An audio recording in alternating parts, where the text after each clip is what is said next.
Russian-linked tankers continue to leak oil off European shores, highlighting both the environmental risks posed by aging vessels and the limits of Western sanctions. According to a report by Politico, at least 5 ships from Moscow's so-called shadow fleet sailed unimpeded in European waters over the past year, leaving slicks that authorities have struggled to contain. Latvian Energy Minister Kaspars Melnis described the incidents as a huge problem. We are quite lucky at this moment that we don't have any environmental catastrophe happening. The shadow fleet, now estimated at 1,300 vessels, is made up of old, underinsured tankers operating under opaque ownership structures. European authorities have blacklisted 444 vessels, and the UK has sanctioned 450. Yet these measures have not stopped oil from reaching global markets. France recently detained the tanker Boracay, suspected of being part of the shadow fleet off Saint-Nazaire. French President Emmanuel Macron said,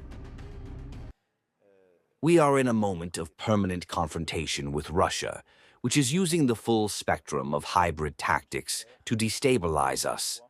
We want to increase pressure on Russia to convince it to return to the negotiating table. This is the purpose of the 19th package of sanctions adopted by the Commission. It is also the meaning of an additional step we are now taking in the fight against the so-called shadow fleet."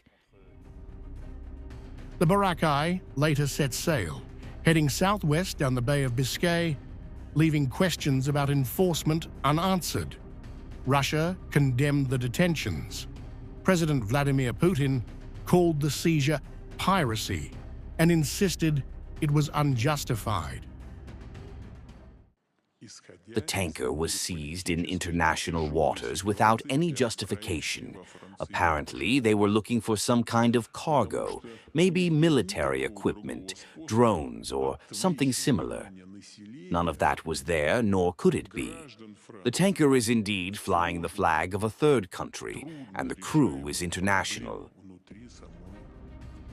Putin added that the actions reflected domestic political motives in France, rather than genuine concern for maritime law. Is it so important for France? It is. Do you know why?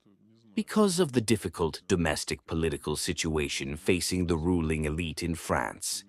Because they have no other way to distract the attention of the population, the citizens of France, from the complex, difficult-to-solve problems within the French Republic itself.